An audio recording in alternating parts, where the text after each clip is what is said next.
ही आहे नाचणीची आंबील. नाचणीची आंबील हा एक महाराष्ट्रातील पारंपरिक ऊर्जा देणारा पदार्थ आहे. लहान मुलांना देखील खूप उपयोगी आहे. नाचणीची आंबील बनवण्यासाठी मी इथं अर्धा इंच आलं घेतलेलं आहे, 7-8 लसूण पाकळ्या घेतलेल्या आहेत आणि 3 ते 4 चमचे पीठ मी इथं पाण्यामध्ये भिजवलेलं आहे, गार पाण्यामध्ये. आंबील करण्यासाठी मी इथं साधारण 1 तांब्या पाणी उकळी येण्यासाठी ठेवलेलं आहे आणि त्यानंतर मी लसूण आणि आलं चेचायला घेतलं. चांगलं त्याला बारीक चेचून घ्यायचं.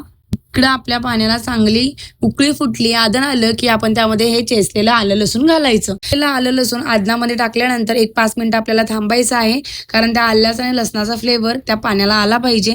आणि चांगली उकळी आल्यानंतर आपण त्यामध्ये 1 चमचा मीठ टाकायचं. पाण्यामध्ये मीठ टाकल्यानंतर एक चांगली परत उकळी फोडून घ्यायची आणि त्यानंतर मग आता आपण त्यामध्ये नाचणीचं पीठ टाकणार आहोत. नाचणीचं पीठ पहिलं आपल्याला एकसारखं करून घ्यायचं आहे आणि एकसारखं करून घेतल्यानंतर एका हाताने आपल्याला उकळलेलं पाणी हलवायचं आहे आणि एका हाताने आपल्याला पीठ घालायचं आहे त्या आदनात, म्हणजे कसं गाठी होणार नाहीत आणि आपली आंबील एकसारखी शिजली जाईल. मी बघू शकता या आंबलीमध्ये एक सुद्धा गाठ झालेली नाही आहे, कारण मी सारखं हलवतच होते त्याला आणि थिकनेस पण आपण बऱ्यापैकी आलेला आहे. जसजशी आंबील गार होईल तसतशी आंबील घट्ट होत्या. गार झाल्यानंतर आंबील कोण ताक घालून पितं, कोण तशीच पितं.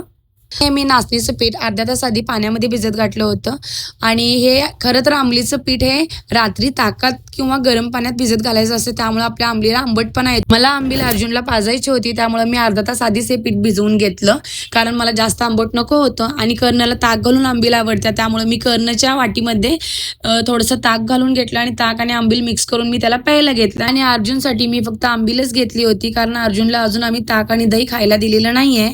कर्ण आणि अर्जुनला आंबील खूप आवडते आणि तुम्ही बघू शकता अर्जुन किती आवडीनं आंबील प्यायला लागलाय. आपल्या शरीराला नैसर्गिक थंडावा मिळतो आणि आपल्या शरीरातील पाण्याची कमतरता कमी करण्यास मदत करते. मध्ये कॅल्शियम भरपूर प्रमाणात असल्यामुळं हे आपल्या हाडांसाठी सुद्धा खूप चांगलं आहे. फायबर भरपूर असल्यामुळे आपली पचनसंस्था सुधारते आणि नाचणीची आंबील आपण लहान मुलांना देऊ शकतो, आपण सगळीच पिऊ शकतो, कारण हे पोटभरीचं आहे. नाचणीची आंबील हा पदार्थ करायला सोपा आहे आणि जेमतेमच साहित्य लागतं, त्यामुळं ही आंबील आपली पटकन बनवून देखील तयार होते. तुम्ही देखील हे नाचणीची आंबील नक्की ट्राय करा.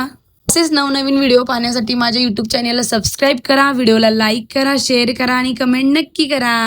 आणि तसंच जाता जाता माझ्या इंस्टा पेजला देखील फॉलो करा. आपण भेटू अशाच एका नवीन व्हिडिओमध्ये. चला बाय बाय, धन्यवाद.